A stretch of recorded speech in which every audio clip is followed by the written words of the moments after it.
Hi வணக்கம். நான் உங்கள் மகாலட்சுமி மகாசாந்த் வேர்ல்ட்லேருந்து நீங்கள் பார்த்துட்ருக்கிறது மகாசக்தி மாரியம்மனோட முளைப்பாறை ஊர்வலம். ஓகே, இந்த முளைப்பாறை ஊர்வலத்தை பற்றி உங்கள் எல்லாருக்கும் தெரிய நினைக்கிறேன். ஒரு சிலருக்கு இந்த முளைப்பாறத்தை பற்றி தெரியாது. எனக்கு தெரிஞ்ச சில விஷயங்களை நான் சொல்கிறேன். சரியோ தப்போ எது இருந்தாலும் மன்னிச்சுக்கோங்க. இந்த முளைப்பாறையை ஏன் போடுறாங்க, எப்படி போடுறாங்கன்றதை நான் சொல்கிறேன். உங்களுக்கெல்லாம் உபயோகமாக இருக்குமா பாருங்கள். முதல்ல இந்த முளைப்பாறையை எதுக்காக போடுறோன்னா, நம்ம முன்னோர்கள்னால் நம்ம வீட்டில் இறந்தவங்க, அவங்களுக்காக இந்த முளைப்பாறை போடுறோம்.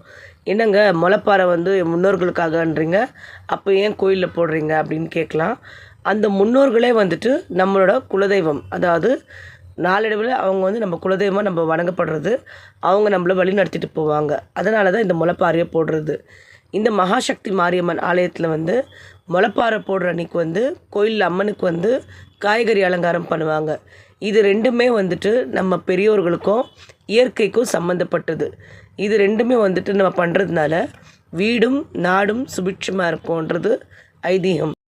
இன்னொரு சைட்லேருந்து இது முளைப்பாறை எதுக்கு போடுறோம் அப்படின்னா, இது அம்மனை நம்ம 7 நாட்கள் நம்ம வீட்டில் சின்னதுலேருந்து பெருசாக உருவாக்குறோம். அதாவது எப்படி நம்ம குழந்தை எப்படி வளர்ந்து வருதோ அந்த மாதிரி இந்த முளை கட்டி வச்சு முளைப்பாறையை மணலில் போட்டு இந்த 7 நாட்கள் நம்ம அவங்கள வளர்க்குறோம். எப்படி வளர்க்குறோன்னாக்கா, நம்ம எப்படி ஒரு குழந்தை எப்படி வளர்ப்போம் அதே மாதிரி தான் வளர்க்கணும். ஒரு கன்னி பொண்ணை எப்படி நம்ம வெளியே யாருக்கும் காட்டாமல் எப்படி வளர்க்குறோமோ அதே மாதிரி இது வெயில் படாமல் வளர்க்கணும். இது எப்படி வளர்ந்து வருதோ அப்படி வளர்ந்து வரோன்னு சொல்லிட்டு சொல்லுவாங்க. ஸோ சிலருக்கு வளர்ந்து வராது, வரலனாலும் அது தப்பு, நம்மளுக்கு ஏதோ கஷ்டம் வந்துருச்சு அப்படியெல்லாம் நினைக்கக்கூடாது.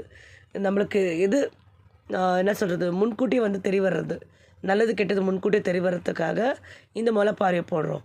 முதல்ல சொன்ன மாதிரி இது இயற்கைக்கும் ஒரு சம்மந்தப்பட்டது.